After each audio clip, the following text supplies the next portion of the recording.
بسم اللہ الرحمن الرحیم. السلام علیکم. میں سید عمران شفقت آپ کی خدمت میں حاضر ہوں. دو اہم خبریں ہیں, بہت اہم خبریں. ایک تو آپ کو پتہ ہے کہ الیکشن کمیشن کو حکم ہوا ہے کہ وہ الیکشن کروائے اور اس نے انتخابی شیڈول جاری کر دیا ہے. اب اس سے جڑی دو خبریں ہیں اور وہ بڑی اہم ہیں. ایک تو پہلی بات یہ کہ الیکشن کمیشن نے سپریم کورٹ کے حکم کے اوپر جو ہے وہ معطل شدہ جو آر اوز اور ڈی آر اوز کا جو ٹریننگ تھی وہ شروع کر دی ہے, اور اس وقت وہ جو کہتے ہیں نا دھواں چھوڑ قسم کی ٹریننگ جاری ہے اسلام آباد میں الیکشن کمیشن کے مطلب کہہ رہے کہ مقامات آفیسز کے اندر. دوسرا یہ کہ ایک نیا سیاسی ایک کہہ لیں کہ تجربہ ہونے جا رہا ہے, اور میں داد دیتا ہوں پاکستان تحریک انصاف کو ان کی اس انوویشن کے اوپر کہ جب کہتے ہیں نا, ویسے بھی یہ بڑی ایک ہیومن نیچر ہے کہ جب پابندیاں ہوتی ہیں, جب جبر کی کیفیت ہوتی ہے, تو پھر جو انسانی عقل ہے وہ پھر نئے راستے تلاش کرتی ہے. اس میں کوئی شک والی بات نہیں ہے. انہوں نے ایک نیا راستہ تلاش کیا ہے. انہوں نے کہا کہ اگر آپ ہمیں گراؤنڈ کے اوپر جلسہ کرنے کی اجازت نہیں دیتے تو ہم ورچوئل ورلڈ کے اوپر جا کے جلسہ کر لیں گے, یعنی کہ آن لائن جلسہ. ٹویٹر کے اوپر ہو رہا ہے نا سر, آن لائن جلسہ. اب میں آپ کو دھڑلے سے پورے یقین کے ساتھ کہہ سکتا ہوں کہ اب اس جلسے میں اچھا یہ دیکھیں نا کیا خوبصورت بات ہے کہ آپ گھر بیٹھے ہوئے ہیں, آپ دنیا کے کسی کونے میں بیٹھے ہوئے ہیں, آپ اس جلسے میں شریک ہو سکتے ہیں. آپ سب کو پتہ ہے کہ پاکستان تحریک انصاف کے چاہنے والے جو ہیں, میں بار بار یہ والی بات کہتا ہوں کہ پاکستان تحریک انصاف جو ہے وہ, میں اس کے اوپر معذرت بھی کرتا ہوں کہ یہ میرا خیال ہے, میں پاکستان تحریک انصاف کو ایک سیاسی جماعت کے بجائے ایک کلٹ, ایک فرقہ, ایک اس طرح ایک گروہ, اور وہ پرستاروں کا گروہ, میں اس کو وہ سمجھتا ہوں. اور جس کو سیاست کی الف بے کا, اچھا یہ بھی دعویٰ بڑا غلط ہے, لیکن جب آپ بیٹھ کے کسی کے ساتھ گفتگو کرتے ہیں تو پھر آپ کو پتہ چلتا ہے کہ یار کہ اس کی سیاسی سمجھ بوجھ کتنی ہے. پی ٹی آئی کے جتنے چاہنے والے ہیں, عمران خان صاحب کے جتنے چاہنے والے ہیں, اگر آپ ان کے ساتھ بیٹھ کے بات کریں تو ان کی سیاسی سمجھ بوجھ جو ہے وہ آپ کو اس کے اوپر حیرت ہوتی ہے. پہلی بات وجہ اس کی کیا ہے کہ ایک تو یہ کہ یہ وہ لوگ ہیں یا ان کے بچے ہیں جو پاکستان کی سیاست سے لا تعلق تھے, ان کو پاکستان کی سیاست کا نہ ادراک تھا, نہ اس کو پسند کرتے تھے, صرف عمران خان صاحب کی کرکٹ کی وجہ سے. اور پھر وہ جو ہمارے فوجی خاندان ہیں وہ بہت بے حساب ہے, یعنی ہر وقت پاکستان کی اگر ملٹری فورس اور پیرا ملٹری فورس کا اگر آپ حساب کتاب لگائیں تو آلموسٹ 8-9 لاکھ بنتے ہیں, رینجرز, پیرا ملٹری فورس, سب ڈال کے. اور یہ پچھلے 75 سال سے ان میں اضافہ ہو رہا ہے, یعنی کہ جو ریٹائر ہو جاتے ہیں وہ بھی اپنے آپ کو فوج کا ہی حصہ سمجھتے ہیں اور وہ فوج کے ڈسپلن میں رہتے ہیں. اور ہمارا سی او جو ہے وہ ایک فوجی خاندان سے اس طرح سے کہ ایک ہی ہے, ان کے والد صاحب جو تھے وہ کرنل تھے فوج میں, بچپن ان کا ساری عمر گیریزنز میں گزرا, ایف جی کالجز میں گزرا, ان کے جتنے بچپن کے کلاس فیلو, وہ ہمجولی دوست احباب, بچپن کی جو دوستیاں ہوتی ہیں وہ سارے کے سارے اسکول فیلوز, کلاس فیلوز, سارے کے سارے وہ فوج کے اندر ہیں. یہ ہمارا وہ فوج کے اندر جا نہیں سکا تھا, ڈیفر ہو گیا تھا. تو اب اس کی ایک خاص جڑت ہے پاکستان کی فوج کے ساتھ. اچھا والد صاحب کی تو ہوگی, اللہ بخشے انتقال کر گئے ہیں, کیونکہ یہ میرا فرسٹ ہینڈ ایکسپیرینس ہے. اور پھر میرے کچھ قریبی دوست جو ہیں وہ کچھ تو میرے ڈائریکٹ دوست ہیں, اور کچھ جو ہیں وہ ہمارے سی او کی وجہ سے دوست ہو گئے ہیں. تو یعنی کہہ لیں کہ جو فوجی افسر ہوتا ہے وہ ریٹائرڈ ہو کے بھی فوجی افسر ہی رہتا ہے, اور اس کی سوچ جو ہے وہ فوج سے علیحدہ بالکل نہیں ہوتی. تو اس کی تو سمجھ میں آتی ہے سر, جس کے خاندان کا اکیلا بندہ فوج میں گیا ہو اور وہ اللہ کو پیارا ہو جائے, جو ہمارے سی او کا فیملی ہے, ان کی ہمدردی فوج کے ساتھ ختم نہیں ہوتی. ٹھیک ہے, وہ سوچ ختم نہیں ہوتی. اور میں یہ مشکل ٹاپک ہے, میں جو آپ کو ایکسپلین کرنے کی کوشش کر رہا ہوں. تو وہ ایک خاص مزاج, ایک خاص سوچ کے لوگ ہوتے ہیں. یہ سارے کے سارے جو وہ لوگ ہیں جن کو سیاستدان کبھی اچھے نہیں لگے, جن کو سیاست کبھی اچھی نہیں لگی. اچھا سیاستدان کیوں نہیں اچھے لگتے؟ کیونکہ وہ اوپر آگے بیٹھ جاتے ہیں, اور ان کے پاس بڑے لمبے چوڑے بہانے ہوتے ہیں کہ جی سیاستدان کرپٹ ہوتے ہیں, ایویں فضول کی باتیں ہوتی ہیں. اچھا حالانکہ منصور الحق نے جتنی کرپشن کی تھی ایڈمرل صاحب نے, وہ شاید کسی سیاستدان نے اتنی کی ہو, وہ اگسٹا آبدوزوں میں. یا پھر جو دنیا بھر میں دفاعی سودوں کے اندر جو کرپشن ہوتی ہے, وہ کرپشن جو ہے وہ عام سیاستدان اس کا سوچ نہیں سکتا. اچھا جو ان سودوں میں سیاستدان بھی کرپشن کرتا ہے اس کی بھی نسلیں سنور جاتی ہیں. یہ بھی بات ہے اپنی جگہ کے اوپر ہے. تو یہ ساری کی ساری وہ لاٹ تھی جو عمران خان صاحب کو پسند اس لیے کرتی تھی کیونکہ ان لوگوں نے پاکستان کی سیکورٹی اسٹیبلشمنٹ نے, پاکستان کی فوج نے عمران خان صاحب کو ایک متبادل کے طور کے اوپر پیش کیا اور کہا کہ بچہ ہے اپنا, اپنے ہاتھ کا لگایا بوٹا ہے, اس کی چھاؤں میں بیٹھیں گے. وہ بوٹا سوکھ گیا, نلائق نکل آیا. تو لیکن وہ جو پروپیگنڈا کیا تھا وہ کام کر گیا. اتنا یہ حادثہ ہوا ہے پاکستان کے ساتھ, اور یعنی پاکستان کی اسٹیبلشمنٹ کے ساتھ. تو اب وہ سارے کے سارے کون ہیں؟ مطلب وہ پاکستان کے ان لوگوں سے زیادہ ہیں, یہ سارا طبقہ جو پاکستان کی سیاست میں وہ کسی بھی طریقے کی مطلب نفرت کرتا تھا, لا تعلق تھا. اب وہ سارے کے سارے خان صاحب کے پروانے ہو چکے ہیں. اچھا ان میں کچھ کردار جو ہے وہ اس دور کی نسل کا ہے اور خواتین کا ہے جو اب نانیاں دادیاں ہیں. میں معذرت چاہتا ہوں یہ والی بات کرتے ہوئے, ان کی عمران خان صاحب کی جو لائکنگ تھی وہ نسلوں میں منتقل ہو چکی ہے. تو یہ سارے کے سارے جو لوگ ہیں یہ گھر میں بیٹھے ہوئے اس آن لائن جلسے میں شرکت کریں گے, اور میسج کیا جائے گا, اوہ خان بہت مقبول لیڈر ہے. اب ان میں وہ کون لوگ ہیں؟ ان میں زیادہ تر وہ لوگ ہیں جو پاکستان میں نہیں رہتے. ان میں زیادہ تر وہ لوگ ہیں جو پاکستان میں ووٹ نہیں ڈال سکتے, یا ووٹ ڈالنے کے لیے 5 لاکھ روپیہ لگے گا. سر سمجھے اس بات کو. اور ہر بندہ اوورسیز جو پاکستانی ہے جو سمندر پار رہتا ہے, امریکہ, برطانیہ, یورپ میں رہتا ہے, وہ ہر بندہ 5,000 روپیہ 5 لاکھ روپے کی ٹکٹ خرچ کے پاکستان آ کے ووٹ ڈالے امریکہ, کینیڈا, یورپ سے. سر ایڈی بھی نہیں انہوں نے آخر آئی ہوئی.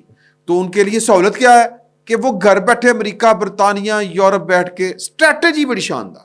او ہو کیا امپیکٹ آئے گا. لیکن سارے کا سارا امپیکٹ کس کے اوپر آئے گا؟ یہ موبائل کے اوپر, پاکستان کی عملی سیاست کے اوپر. سر چکو بھی فرق نہیں پڑے گا, کدو بھی فرق نہیں پڑے گا. یہ بات ذہن میں رکھنے. میں اس کی آپ کو ایک اور مثال دیتا ہوں. ویسے بھی وہ ہمارے میں ویسے تو 2 کھوتیاں ہیں ایک ہی جگہ پہ آن کھلوتی ہیں. یہ پنجابی کی ایک مثال ہے, جتوں دی کھوتی ہوتے آن کھلوتی. یہی ہے نا, بورڈ دی والی کھوتی تو بورڈ تھلے آن کھلوتی. اچھا جیسی بھی ہے, بڑی واحد سی مثال ہے, لیکن آئی ایم سوری ایک بندے کے لیے تو اس کی دینی پڑتی ہے مثال, وہ میں آگے چل کے آپ کو بتاؤں گا. تو کہنے کا مطلب یہ ہے کہ یہ جو ویسے بھی پاکستان تحریک انصاف ہے وہ سوشل میڈیا کی پیداوار ہے, اسی کے ذریعے اس کو بوم ملا تھا. اور ایک حوالہ جو میں آپ کو دینا چاہ رہا تھا وہ ہے پرویز مشرف صاحب کا. پرویز مشرف صاحب جو ہیں وہ آپ کو یاد ہوگا کہ جب سلامی لے کے لال قلین بچھا کے جب ان کا مواخذہ کرنے چلے تھے آصف علی زرداری اور نواز شریف, بہت لیتھل کمبینیشن, اللہ معاف کرے, یہ انہوں دا ڈنگیا سر پانی بھی نہیں منگتا. پرویز مشرف کو انہوں نے جو گھیرا ڈالا تھا تو وہ دیکھیں نا پھر کیا ہوا تھا. تو جب خیر پرانی بات ہے, آپ کو یاد میں کراتا ہوں 2007-8 کی بات ہے کہ پرویز مشرف صاحب جو ہیں وہ اگست 2008 میں استعفیٰ دے کے یہ مواخذے کے خوف سے چلے گئے تھے, کیونکہ پاکستان کی فوج اس وقت اپنا جس طرح آج کل جو ہے نا وہ اپنا تشخص بہتر کرنے کی تگودو میں تھی, تو تب بھی پاکستان کی فوج چونکہ براہ راست اقتدار کر رہی تھی, حکومت کر رہی تھی پاکستان کے اوپر, تو اس کے خلاف بڑی نفرت تھی. گاڑیاں نہیں جا سکتی تھی, یعنی سول لوگوں کے اندر فوجی وردی پہن کے نہیں جاتے تھے. حالات اس لیول کے پہنچ گئے ہوئے تھے. تو انتقاماً یہ انتقام تھا کہ ان دونوں پولیٹیکل پارٹیوں کے خلاف عمران خان کو لانا. یہ اشفاق پرویز کیانی صاحب نے یہ بیسیکلی, اور جنرل شجاع پاشا صاحب نے یہ والا پلان ترتیب دیا تھا کہ یار وہ کوڑا ہے, اس کو ٹاکی مار کے باہر کڈو. تو پھر وہ عمران خان جو ہے وہ جو بھی ہوا وہ آپ کے سامنے ہے, وہ ریسٹ از دا ہسٹری, یا بلکہ پریزنٹ از دا ہسٹری, جو بھی کہنا چاہیے تھا آپ کے سامنے ہے سارا کچھ. تو پرویز مشرف صاحب جو تھے وہ باہر چلے گئے تھے. پھر ان کو جناب وہ پتہ نہیں کیا انہوں نے کیا, میں پاکستان جانا ہے. کیوں بھی جانا ہے؟ ان کو لوگوں نے یہاں سے فوج بیٹھ کے فوجی جرنیل کہتے تھے پائن پاکستان نہ آؤ, مت آئے یہاں پہ. وہ کہتے نہیں میں تو سوشل میڈیا کے اوپر بہت مقبول لیڈر ہوں, میں تو ٹاپ کلاس ہوں, میں تو پھٹے چک دیتے ہیں, میں چھتا پاڑ کے باہر نکل گئی میری شہرت. سر وہ پھر ایئرپورٹ کے اوپر پہنچے تو وہ کبھی ایئرپورٹ کو اور کبھی اپنے آپ کو دیکھتے تھے. سر وہ سارے کا سارا جو سوشل میڈیا تھا نا وہ یہ بس موبائل کے اوپر ہی تھا. تو ایک بہت بڑا جلسہ ہوگا سوشل میڈیا کے اوپر, نو ڈاؤٹ بہت بڑا ہوگا, کروڑوں لوگ آ سکتے ہیں, لیکن فائدہ کی کوئی فائدہ نہیں ہونا. تو اور ویسے بھی یہ جلسوں کے فائدے ہوتے ہیں گراؤنڈ کے اوپر, سڑکوں کے اوپر. اور ویسے تو یہ کے پی کے میں بھی جلسہ کر سکتے ہیں سر, کوئی اچھا لگے یا برا لگے, پاکستان کی سیاست کے اوپر جو امپیکٹ ہے, جو اثر ہے, وہ پنجاب کا ہے اور ڈھیر سارا ہے. اچھا ہم تو وفاق کی اکائیوں کو ساتھ لے کے چلنے کی بات کرتے ہیں, عددی اکثریت کا کیا کریں گے آپ؟ تو پنجاب تو سر اپنے مزاج کا ہے. پنجابی تھے سر, نواز شریف جیل میں تھے, یہ سروسز ہاسپٹل کے اوپر تھے, جے روڈ کے اوپر ہے سروسز ہاسپٹل. اور جو ہے اپنے خواجہ آصف صاحب وہ گلا کرتے ہیں کہ 100 بندہ باہر کھڑا نہیں سی ہوندا, لیڈر تھا وہ پنجاب کا. تو یہ 9 مئی کو بعد کتنے گئی پارٹی پاکستان تحریک انصاف؟ وہ پختون شختون تھے مل ملا کے, جن کو یہ چجک اتنی کوئی نہیں ہے, ان کا اپنا مزاج ہے. تو اور یہ کے پی کے میں وہ جنہوں نے ہر پابندی کے بعد کیے ہیں جلسے, لیکن وہ افضل مروت کو وہاں پر گرفتار کرنا مشکل ہو گیا تھا. ایتھے لاہور کا ہائی کورٹ دے وچوں اگلے کھچ کے لے گئے نے. تو پنجاب کا مزاج سمجھ کے چلے بھائی, پنجاب جو ہے وہ راستہ نکالنے کی کوشش کرتا ہے, پنجاب جو ہے وہ اٹ کڑکا لگانے کی کوشش نہیں کرتا. نواز شریف صاحب آئے, انہوں نے کہا اوے دی فوج نال سیٹنگ ہوگی, ویری گڈ, انہوں نے کہا جلسہ کر دو, جلسہ بڑا ہو گیا. اب ٹوٹ کے لوگ جو پنجاب کے مقامی لیڈران ہیں وہ جناب P T I Tehreek Insaf کے وہ جا رہے ہیں اندر, تڑا تڑ ڈگا ڈخ شپا شپ ٹکٹاں لینا لگیاں پہ. اب اپنی اپنی مرضی جو تشریح کر لیں اس کی. تو 22 تاریخ کو ویسے ہی انتخابی شیڈول کے مطابق امیدواروں کی جو فہرستیں ہیں وہ آپ نے جمع کروانی ہے, وہ جو بھی ہے الیکشن کمیشن. تو 23 تاریخ ہوئی تو کم ختم. ابھی تک کتنے ہیں پاکستان تحریک انصاف کے امیدوار جو گراؤنڈ کے اوپر ہیں؟ ایڈے جناب تسی انقلابی کی طرح رہندے نہیں ہیں جی. وہ حماد اظہر صاحب آؤ نا جناب, خوشبو لگا کے آئے نا, ذرا لڑے الیکشن خوشبو لگا کے, تھوڑے پھر کہن گے یار تھوڑے جن کڈا. تو یہ کوئی خوشی والی بات نہیں ہے, یہ دکھ والی بات ہے. یہ بے وقوفی پاکستان تحریک انصاف نے کی. سر آپ فوج کے ساتھ اور پاکستان جیسی سیکیورٹی اسٹیٹ کے میں آپ فوج کے ساتھ لڑ نہیں سکتے. آپ فوج کے خلاف سیاسی جدوجہد کر سکتے ہیں, اس کے سیاسی کردار کے خلاف. بڑی بریک لائن ہے. اے نہیں ہو سکتا کہ جناب تسی کہو کہ میرے ہاتھ ڈنڈا ہے تو میں بندوق نہ لڑ لاں گا. نہ, اگلے مار کے سر منہ لال کر دیں گے, سر لالو لال ہے, اے والا کام ہوئے گا. تو باقی وہ ایک ہیں اپنے سردار لطیف خان کھوسا صاحب, بات لمبی ہو جائے گی. میرے پاس ان کی ایک سے ایک بڑھ کر کہانی ہے. وہ آج پی ٹی آئی میں چلے گئے. میں نے پاکستان جو ہے پیپلز پارٹی چھوڑ دی, اور بھائی اگلا نے کاٹ دیتا ہے آسما شرازی سے انٹرویو کرتے ہوئے, کیونکہ ہماری پارٹیوں میں جتنی کی جمہوریت ہے اتنی کی ہے کہ پارٹی لیڈر نے کہہ دیا انہوں کاٹ دو تو کاٹ دیتا. پی ٹی آئی والے بھی تو یہی کرتے ہیں نا, انہوں کاٹ دو انہوں کاٹ دیتے ہیں. اور بیس آپ لوگوں کو نکالا, فاؤنڈر ممبرز کو نکالا.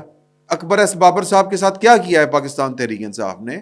تو ان کو نکالا ہوا تھا. یہ چونکہ ان کو پتا ہے کہ 22 تاریخ ہے, میں وکیل ہوں, مینو کہنے پڑھنا ہے, معروف وکیل ہوں, مینو کہنے پڑھنا ہے.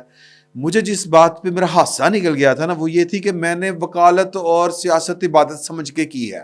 ان کی وکالت کے قصے سننے ہیں تو لاہور ہائی کورٹ کے ججوں سے پوچھیں.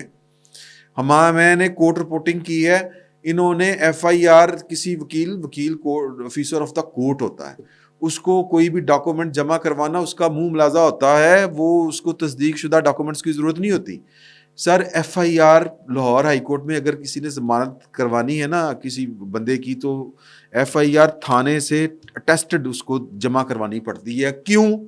رپورٹڈلی یہ بھائی نے جناب پیٹ کو پٹ کر دیا کرتے تھے, یعنی وائٹل پارٹ ہوتا ہے پیٹ میں چھرا مارا, پولیس کی اپنی زبان ہوتی ہے نا, اور وہ پٹ کو پٹ لکھتے ہیں, ران نہیں لکھتے, ٹانگ نہیں لکھتے, ران, پنڈلی, پٹ, میرے پٹ میں چھرا مارا. اچھا جی, وہ یا میرے اس کے پیٹ میں چھرا مارا. وہ پیٹ کو بیٹر کاپی بناتے ہیں کیونکہ پولیس والی photocopy F I R والی ججوں سے پڑھی نہیں جاتی. وہ کہتے ہیں کہ جی اس کی بیٹر کاپی بنائیں. بیٹر کاپی کا مطلب ہوتا ہے کہ آپ اپنے قلم سے لکھیں عبارت جو FIR کی نقل میں ہے تاکہ جج صاحب کو پڑھنے میں آسانی ہو. اچھا جی پیٹ میں اگر چھرا وجہ ہو تو ضمانت نہیں ہوتی, پٹ میں چھرا وجہ ہو تو ضمانت ہو جاتی ہے, وائٹل پارٹ ہے باڈی کا, یہ ضابطہ فوجداری ہے. تو یہ نا پیٹ کو پٹ کر دیا کرتے تھے اور پھر اس وجہ سے ضلالت پروگرام شروع والوں اور ہائی کورٹ میں یہ عبادت کرتے تھے نا, یہ والی ہے ان کی عبادت. اور باقی قصے جو ہیں یہ بھی دیکھنے والے ہیں کہ انہوں نے پاکستان تحریک انصاف پنکی گروپ جوائن کیا ہے, علیمہ گروپ جوائن کیا ہے, مروت گروپ جوائن کیا ہے, گوہر گروپ جوائن کیا ہے, یا کیڑا گروپ جوائن کیتا. ابھی تو PTI کی کوئی سمجھ نہیں آ رہی, یہ آن لائن جلسے کرتے پھر رہے ہیں, ان کو مبارک ہوں, لیکن آئیڈیا زبردست ہے. لیکن یہ آئیڈیا کارگر ثابت نہیں ہونا, یہ پریکٹیکلی میں نے آپ کو بتا دیا ہے کہ باقی سر مرضی ہے سائیاں دی. سر ویسے بھی مجھے نہیں لگتا کہ پاکستان تحریک انصاف ابھی تک جو ان کے لچھن ہیں یہ انتخابات میں اس طرح سے حصہ لے پائے گی. کوئی پتہ نہیں ہے گا, اینڈ تک اینڈ اسی نہیں کھیڑنا, جو کرنا کر لو. تو دیکھیں کیا ہوتا ہے. فی الوقت اتنا ہی, بہت بہت شکریہ.